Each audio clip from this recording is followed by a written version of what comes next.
नमस्कार दोस्तों। एडग्रेड अभ्यास पुस्तिका विषय गणित कक्षा 6 के इस कालखंड में आपका स्वागत है। एडग्रेड अभ्यास पुस्तिका विषय गणित कक्षा 6 जो कि वर्ष 2025-26 के लिए लॉन्च की गई है और इसके अंतर्गत आज हम जो है अध्याय 2 रेखाएं और कोण से संबंधित एडग्रेड के प्रश्नों को हल करने का प्रयास करते हैं। इस अध्याय के अंतर्गत जो लर्निंग आउटकम है वे हैं एम 610 और एम 611।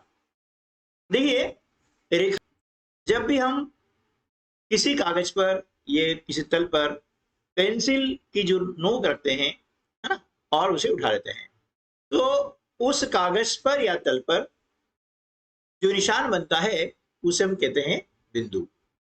बिंदु एक स्थान को निर्धारित करता है जिसकी न कोई लंबाई होती है, न चौड़ाई होती है और न ही ऊंचाई होती है, और उन बिंदु से यानी उस बिंदु से जो है असंख्य रेखाएं खींची जा सकती है।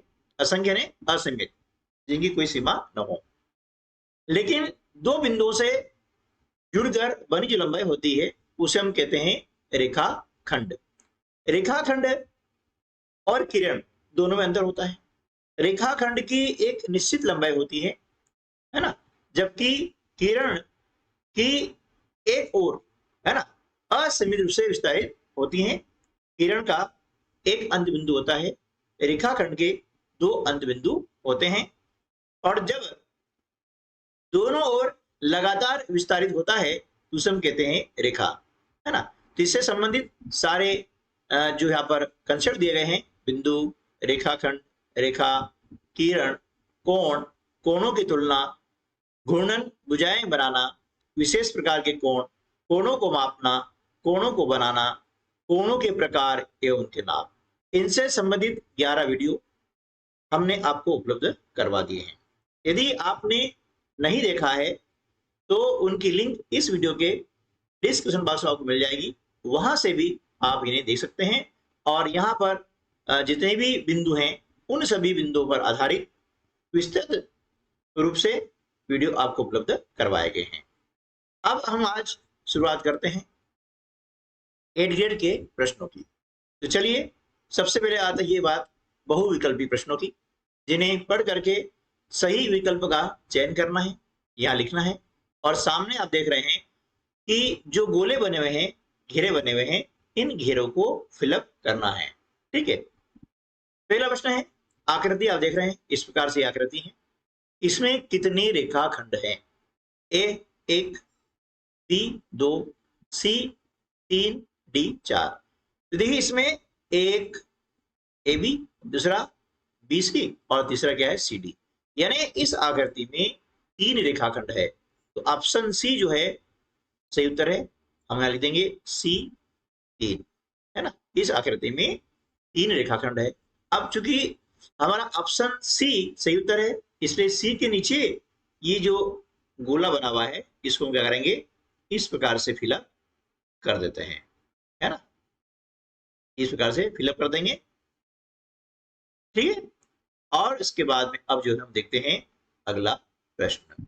अगला प्रश्न है, दो बिंदुओं से होकर कितनी रेखाएं खींची जा सकती है? अभी हमने इस वीडियो की शुरुआत में चर्चा की है कि दो बिंदु से होकर केवल हम एक रेखा खींच सकते हैं, जबकि एक बिंदु से हम असंख्य रेखाएं खींच सकते हैं। तो यहां पर ऑप्शन ए जो है ये सही उत्तर हो जाएगा। यहां लिखा ए 1, और अब ए के नीचे जो सर्कल है इसको आपको क्या करना है, फिलअप करना है, ठीक है ना। ये सर्कल दिया हुआ है, इसे आपको फिलअप करना है, ठीक है। समझिए ना कि जो ऑप्शन सही है। अब ये जो प्रैक्टिस है आपको क्यों करवाई जा रही है? देखिए, आपका अभी जो है ओलंपियाड एग्जाम होने वाला है ना। तो उसमें इस टाइप की जो है एक OMR शीट आती है, जिसमें सही विकल्प के नीचे जो सर्कल दिया रहता है, घेरा दिया रहता है, उसे फिलअप करना होता है। अब अगला जो प्रश्न है, एक साइकिल के पहिए में 36 ताने हैं, तो दो संलग्न लगातार तानों के बीच का कोण कितना होगा? ए 10 डिग्री, बी 12 डिग्री, सी 15 डिग्री, डी 20 डिग्री। अब देखिए हमें सिर्फ डायरेक्ट उत्तर नहीं लिखना है, समझना है इसे कि साइकिल का जो पहिया होता है वो इस प्रकार से होता है वृत्ताकार, आप देख रहे हैं, और वृत्त का जो संपूर्ण अंश माप होता है वो होता है 360 डिग्री। कितना होता है? 360 डिग्री होता है। अब इसमें 36 ताने हैं, तो हम क्या करेंगे? 36 का भाग लगाते हैं और इसे हम डिवाइड करते हैं। 36 से 36, शून्य की शून्य, उत्तर हमारा जाएगा कितना? 10 डिग्री। यानी विकल्प ए जो है सही उत्तर होगा। हम यहाँ पर लिख देंगे ए 10 डिग्री, और ए के सामने जो सर्कल है इसे आप फिलअप कर देंगे। ठीक है ना? आप समझ गए ए को किसे फिलअप करना है। अब चौथा जो प्रश्न है, सामान्यतः किसी भी पेड़ की दो टहनियों के बीच बनने वाला कोण होता है। ऐसा होता है ए न्यून कोण, बी समकोण, सी अधिक कोण, डी सरल कोण। तो सामान्यतः क्या होता है, किसी भी पेड़ की दो टहनियां होती है, उसके बीच बनने वाला कोण होता है वो होता है न्यून कोण। तो ऑप्शन ए जो है, विकल्प ए है, वह इस प्रश्न का सही उत्तर होगा। और यहां पर लिख देंगे ए न्यून कोण, और ए के सामने ये जो सर्कल है इसे आप क्या करेंगे? फिलअप कर देंगे। ठीक है ना? इसे आप क्या करना है? फिलअप करना है। ठीक है ना? चलिए अगला प्रश्न देख लेते हैं। प्रश्न क्रमांक 5, कोण की भुजाओं की लंबाई कम करने पर कोण का मान होगा। ए कम, बी अधिक, सी शून्य, डी उतना ही। तो देखिए मान लिया है ये इस प्रकार से आपका कोण है, ये कोण बना हुआ है ना, ये इसकी भुजाएं हैं। मान लिया कि ओ ए और ओ भी इसकी दो भुजाएं हैं। ठीक है। अब क्या बोला गया है कि कोण की भुजाओं की लंबाई कम करने पर, अब इनकी लंबाई कम कर दी, मान लिया यहां से हमने काट दिया ये, तो कोण के मान में अंतर आया क्या? नहीं आया, है ना। तो ध्यान रखिएगा कि कोण की भुजाओं लंबाई चाहे कम करें चाहे हम अधिक करें, कोण का मान उतना ही होगा। इसलिए विकल्प डी जो है इस प्रश्न का सही उत्तर हो जाएगा, उतना ही। और डी के नीचे जो सर्कल दिया हुआ है ये वाला, इसे हमको क्या करना है? फिलअप करना है। ठीक है ना? चलिए छठा प्रश्न है, दिए गए चित्रों में जीवों के मुंह खुले हुए हैं। देख रहे हैं आप, ये अजगर है, इसका मुंह खुला हुआ है, इस प्रकार देख रहे हैं आप, है ना। ये मछली का मुंह खुला हुआ है, ठीक है। चिड़िया, इसका मुंह खुला हुआ है, और ये मगर है, इसका भी मुंह खुला हुआ है। इन जीवों के खुले हुए मुंह में किस जीव में सबसे बड़ा कोण बन रहा है? ए अजगर, बी मछली, सी चिड़िया, डी मगरमच्छ। अब देख रहे हैं यहाँ पर कि चिड़िया के मुंह में ये सबसे बड़ा कोण बन रहा है, ये वाला देख रहे हैं, ये होता है अधिक कोण। ठीक है। तो विकल्प सी जो है इस प्रश्न का सही उत्तर हो जाएगा, सी चिड़िया। ठीक है ना। ये जो है चिड़िया का मुंह का कोण सबसे बड़ा बन रहा है। चलिए अब हम बात करते हैं रिक्त स्थानों की। प्रश्न क्रमांक 7 से 12 तक रिक्त स्थान दिए गए हैं, अब इनकी पूर्ति हमें करना है। तो एक सरल कोण में कितने समकोण होते हैं, है ना। देखिए सरल कोण होता है 180 डिग्री का, ठीक है ना, और समकोण कितना होता है? समकोण होता है 90 डिग्री का।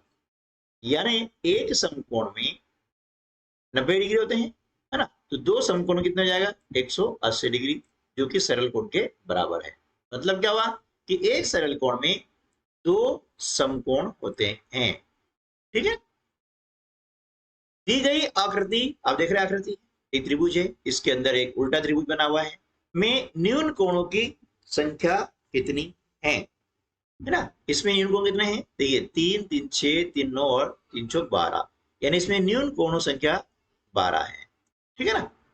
प्रश्न क्रमांक 9, कैंची की दोनों ब्लेडों को अधिकतम खोलने पर बनने वाला कोण कौन सा कोण कहलाता है? जब हमने उसको अधिकतम खोला है तो हो जाएगा अधिक कोण। कौन सा कोण हो जाएगा? अधिक कोण। ठीक है ना।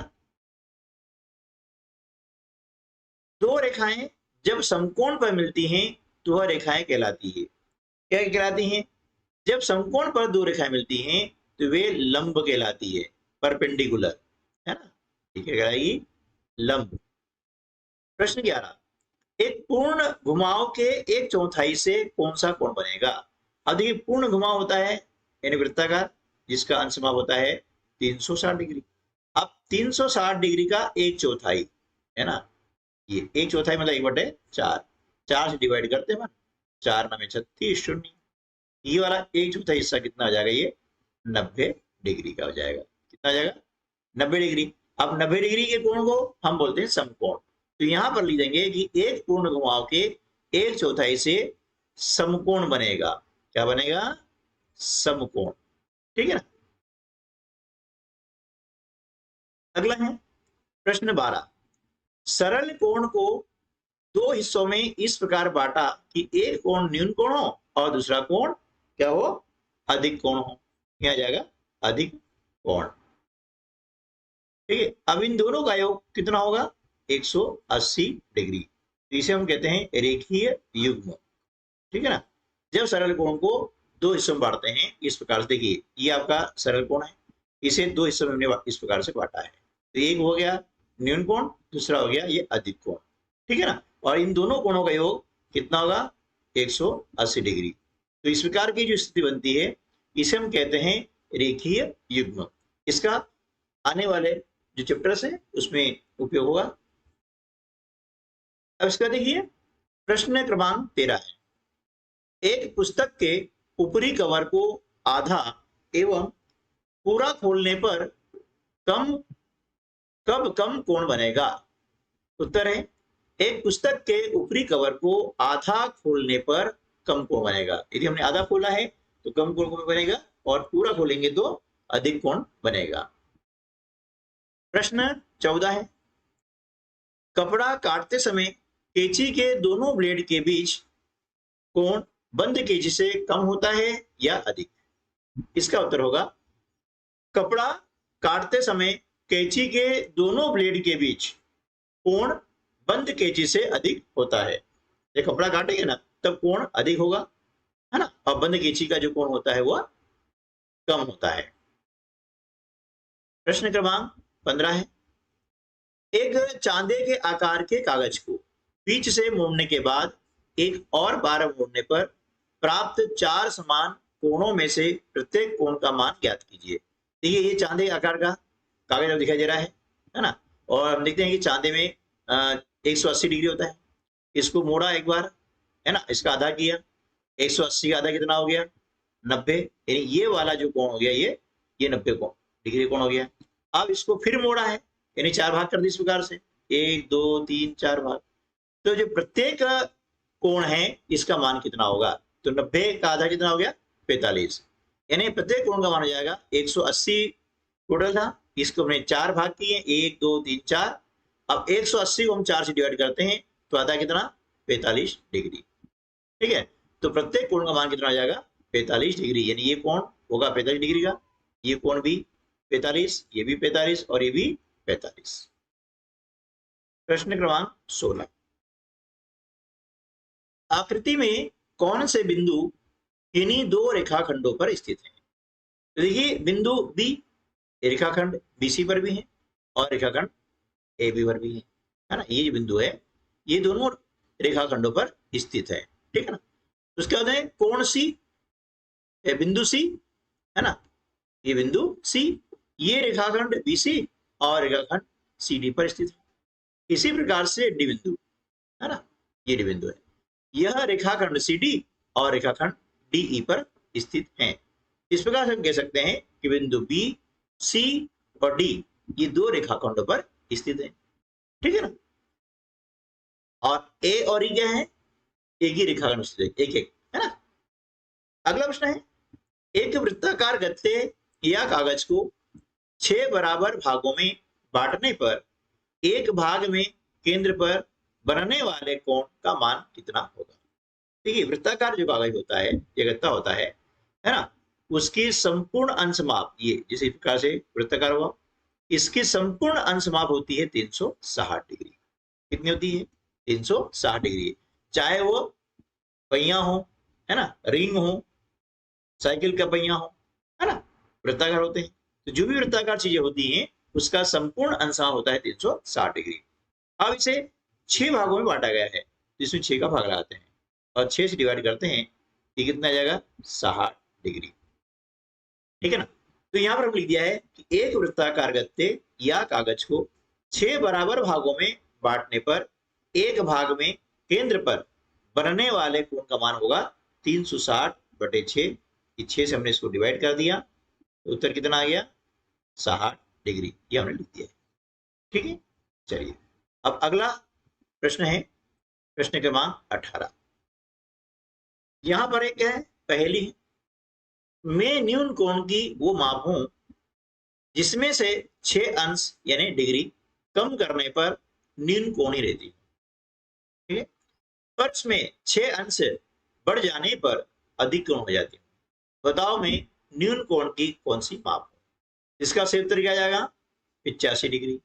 क्यों आएगा, देखिए यदि 85 डिग्री में हम 6 डिग्री जोड़ देते हैं तो 51 डिग्री होता है, जो कि अधिक कोण है। यह बोला गया है कि मैं न्यून कोण की वो माप हूं जिसमें 6 अंश जोड़ दिया, ये 6 अंश है ना बढ़ गया तो अधिक कोण हो जाती है। देखिए 51 डिग्री का हो गया, अधिक कोण हो गया।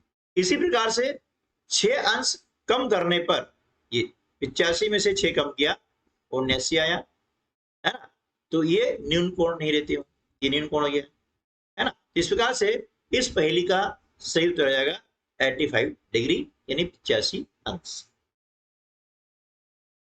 अगला प्रश्न है बच्चों, हमने रेखा, रेखाखंड और किरण के बारे में जाना है। किसी तिराहे की सड़कों को किस उदाहरण में रखना चाहेंगे और क्यों। तिराहा यानी जहां पर 3 रास्ते जाते हैं, इससे एक रास्ता आ गया, एक रास्ता इधर से और एक रास्ता इधर से, है ना। तो ये जो पॉइंट है ये कहलाता है तिराहा। क्या कहलाएगा, तिराहा। ठीक है ना, ये तिराहा कहलाता है। तो देखिए यहां पर हम देख रहे हैं कि किसी तिराहे की सड़कों को किरण के उदाहरण में हम रखना चाहेंगे। ये क्या रखना चाहेंगे हम, किरण, ये इस प्रकार से क्यों रखना चाहेंगे, क्योंकि किरण एक ही दिशा में बिना किसी अंत के विस्तारित होती है। अब इन तीनों किरणों का जो प्रारंभिक बिंदु है वो यहाँ पर है ना। हम जानते हैं कि किरण का एक प्रारंभिक बिंदु होता है जिसे हम कहते हैं अंत बिंदु, यानी किरण का एक अंत बिंदु होता है। ठीक है, और एक और असीमित रूप से वह विस्तारित होती है। अगला जो प्रश्न है, घड़ी की सुइयों के बीच 2 बजे कितने कितने अंश यानी डिग्री के कोण बनने हैं और उनमें आपस में क्या संबंध है। तो देखिए घड़ी की सुइयों के बीच में 2 बजे 60 डिग्री कोण बनता है और दूसरा कोण बनेगा वह 300 डिग्री का बनेगा। कैसे, इसको थोड़ा हम समझ लेते हैं। देखिए घड़ी होती है इस प्रकार से वृत्ताकार होती है, जानते हैं कि यहाँ पर 12, यहाँ पर 6, यहाँ पर 3 और यहाँ पर 9 बजते हैं। ठीक है, ये 9 बजे, ये 3 और ये 6 और यहाँ पर 12। इसके बाद में यहाँ 1 और ये 2। ठीक है ना। अब 2 जब बजते हैं तो ये जो घंटे काटा होता है सामने होता है और मिनट काटा एकदम 12 के सामने होता है। अब देखिए घड़ी वृत्ताकार होती है और हम जानते हैं कि वृत्त का संपूर्ण अंशमाप होता है 360 डिग्री। ठीक है, अब यहाँ 2 बजे हैं तो हम देख रहे हैं कि ये 2 खंड है, 1 और 1, 2 खंड। ये कितने खंड हैं, 2, है ना। और पूरे जो वृत्ताकार जो हिस्सा है ना, जो वृत्त है, इसे 12 खंडों में बांटा गया है, तो इसमें 12 भाग लगाते हैं, तो 12 36 शून्य, यानी एक जो खंड है 12 से 1 के बीच में, इसमें 30 डिग्री कोण बनता है।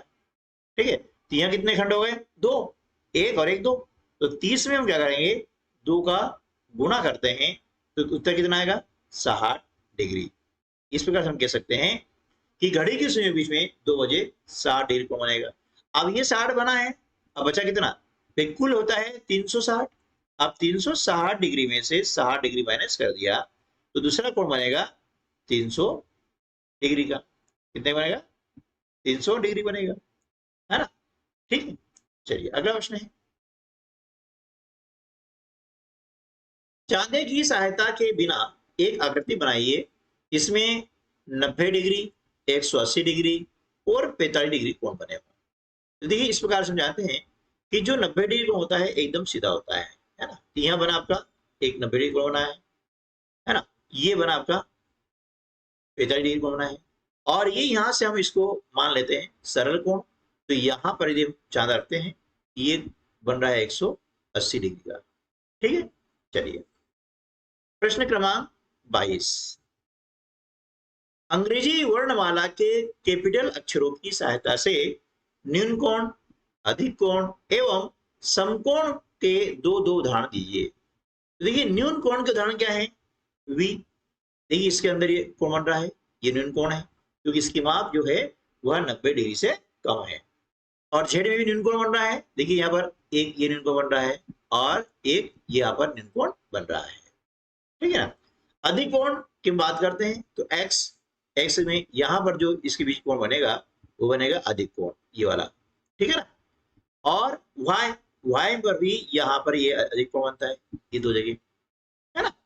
समकोण के उदाहरण है एच। तो यहाँ देखिए यहाँ पर भी समकोण बन रहा है, यहाँ पर भी समकोण, यहाँ भी समकोण और यहाँ पर भी समकोण बन रहा है। और एल में यहाँ पर भी समकोण बन रहा है। ठीक है। प्रश्न क्रमांक 23। किसी कमरे में सामान्यतः बल्ब के होल्डर को दीवार से कौन से कोण पर लगाया जाता है जिससे पूरे कमरे में पर्याप्त रोशनी हो? उत्तर है किसी भी कमरे में सामान्यतः बल्ब के होल्डर को दीवार से न्यून कोण पर लगाया जाता है। प्रश्न क्रमांक 24। निम्नलिखित अंग्रेजी अक्षरों में बनने वाले कोणों के नाम लिखिए। देखिए एम है, अब यहां पर कोण बन रहे हैं तीन। देखिए एक ये कोण बन रहा है, एक ये और एक ये, और तीनों कोण ही बन रहे हैं न्यून कोण। ठीक है। के में बन रहा है अधिक कोण, ये यहां बन रहा है अधिक कोण, और ये दो कोण बन रहा है एक और ये दो, ये बन रहे हैं न्यून कोण। टी में यहां बन रहा है समकोण, यहाँ पर यह समकोण बन रहा है ना। वाई में ये यहां बन रहा है बीच में न्यून कोण, और साइड में जो बन रहा है ये अधिक कोण बन रहा है। ठीक है ना। चलिए अगला प्रश्न है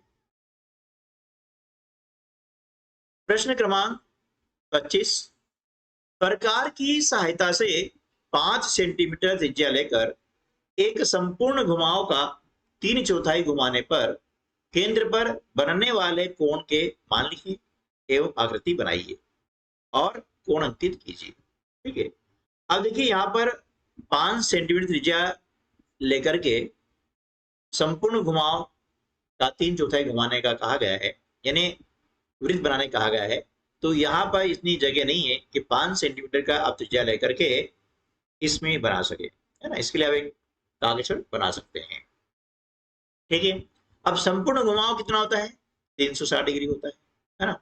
आपने प्रकार लिया और इस प्रकार से त्रिज्या ने प्रकार की जो सुई और पेंसिल की नोक है उसके बीच की दूरी होती है 5 सेंटीमीटर, और इसको लेकर के आप क्या करेंगे, पूरे प्रकार को इस प्रकार से घुमाएंगे, है ना। ऐसे इसी आकृति बनेगी, है ना। ये हो गया वृत्ताकार एक आकृति बन जाएगी, है ना। ये हो गया संपूर्ण घुमाव। इसकी माप होती है 360 डिग्री। अब संपूर्ण घुमाव का 3/4, 360 का 3/4 मतलब 3/4। 4 से हमें इसको डिवाइड किया, 4 में 36 शून्य। अब 90 में 3 का गुणा करते हैं, है ना। 3 शून्य 0 और 3 में 27, ये हो गया 270 डिग्री। तो 3/4 घुमाने पर केंद्र पर बनने वाले कोण का मान कितना हो गया? 270 डिग्री। ठीक है ना। चलिए अगला जो प्रश्न है, एक आकृति बनाइए जिसमें 3 न्यून कोण, 1 समकोण और 2 अधिक कोण, उनके कोणों को अंकित कीजिए और उनकी माप भी लिखिए। तो देखिए यहाँ पर हमने एक आकृति बनाई है, इसके अंतर्गत जो न्यून कोण है वे कितने हैं? 3 न्यून कोण है। कौन कौन से? कोण ए, कोण ई और कोण सी, ये 3 न्यून कोण हो गए।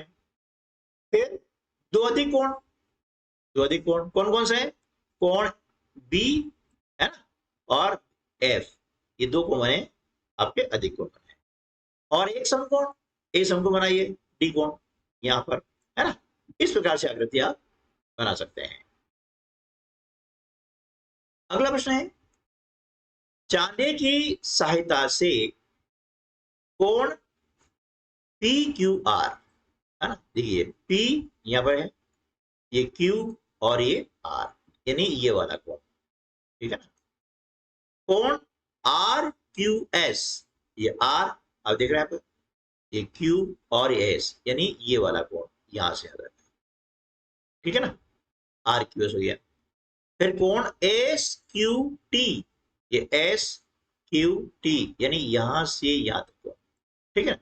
और कोण पी क्यू टी, ये पी यहां से क्यू टी, यानी पूरा कोण यहां से लगा के यहां तक, इसके हमें अंश माप लिखना है, ठीक है। कैसे, तो हम क्या करेंगे, चांदे को जो है यहां पर रखेंगे क्यू बिंदु पर, है ना, और कोण पी क्यू आर, है ना, ये वाला पी क्यू आर, चांदे की जो आधार रेखा है वह इस किरण पी क्यू के ऊपर रखेंगे, और चांदे का जो केंद्र बिंदु है वह बिंदु क्यू पर रखेंगे, और इस तरफ से हम उसे गिनेंगे, है ना, 10 20 30 40 50, और देख रहे हैं ये जो आर बिंदु है ये 50 और 60 के बीच में है, यानी 55 डिग्री का है। तो यहाँ पर हम लिखा कोण पी क्यू आर बराबर 55 डिग्री। अब कैसे नापते हैं, इसके लिए वीडियो हमने बनाए हुए हैं, जिसकी लिंक इस वीडियो के डिस्क्रिप्शन बॉक्स में आपको मिल जाएगी, तो उन वीडियो को देख करके आप इसे आसानी से सीख सकते हैं। कोण आर क्यू एस, ये देखिए आर क्यू एस, ये है 58 डिग्री का। उसके बाद में कोण एस क्यू टी, ये एस क्यू और टी, ये वाला कोण, ये है 47 डिग्री, है ना। और कोण पी क्यू टी है, ये पी क्यू टी, ये बना हुआ है 160 डिग्री का। अगला प्रश्न है, चांदे की सहायता से प्रत्येक कोण का माप निकालिए, प्रत्येक कोण को न्यून कोण, अधिक कोण, समकोण या प्रतिवर्ती कोण में वर्गीकृत कीजिए। देखिए यहां पर एक दी है आपको आकृति, और इसमें विभिन्न कोण, जैसे ए कोण पी टी आर, है ना, इसकी माप हमें याद करनी है चांदे के द्वारा, है ना, और लिखना है कि कौन सा कोण है। तो जब ये देखिए पी टी आर, यानी ये कोण जब हम नापते हैं यहां से यहां तक का, इसकी माप होती है 35 डिग्री। अब 35 डिग्री कोण है, इसे हम कहते हैं न्यून कोण, क्योंकि इसकी माप 0 डिग्री से अधिक है और 90 डिग्री से कम है। तो ऐसा कोण जो 0 डिग्री से अधिक हो और 90 डिग्री से कम हो वह कहलाता है न्यून कोण। फिर बी वाला है कोण पी टी क्यू, देखिए पी टी क्यू, यानी ये यहां से ये वाला कोण, ये वाला है, इसकी माप है 60 डिग्री।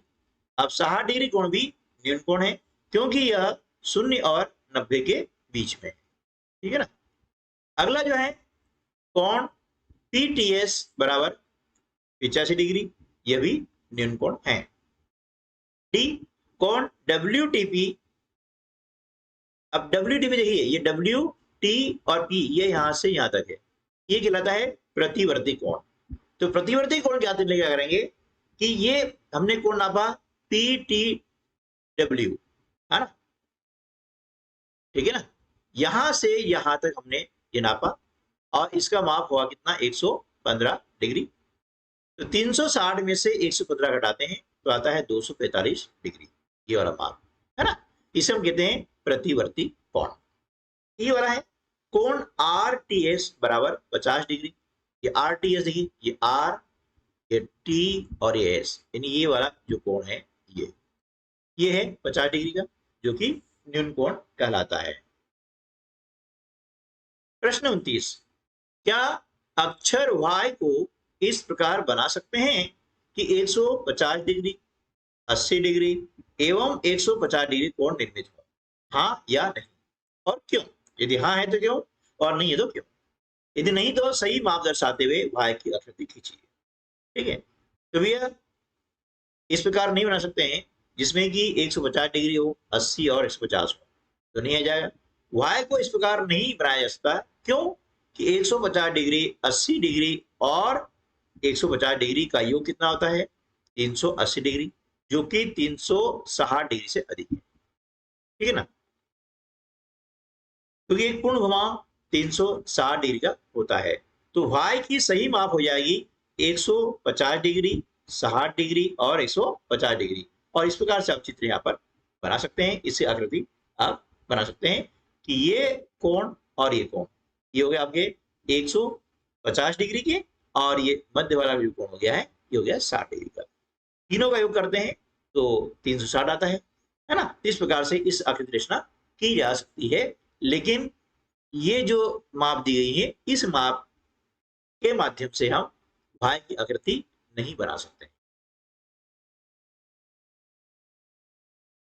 अगला प्रश्न है, नीचे दिए गए प्रत्येक ग्रिड में बिंदु A को ग्रिड के दूसरे बिंदुओं से एक सरल रेखा से इस प्रकार मिलान कीजिए कि हमें एक न्यूनकोण प्राप्त हो।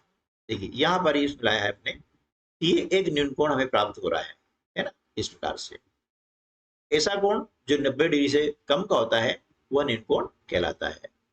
अब यहाँ पर बिंदु ए को ग्रिड के दूसरे बिंदुओं से एक सरल रेखा में इस प्रकार जोड़ें कि एक सरल कोण प्राप्त हो।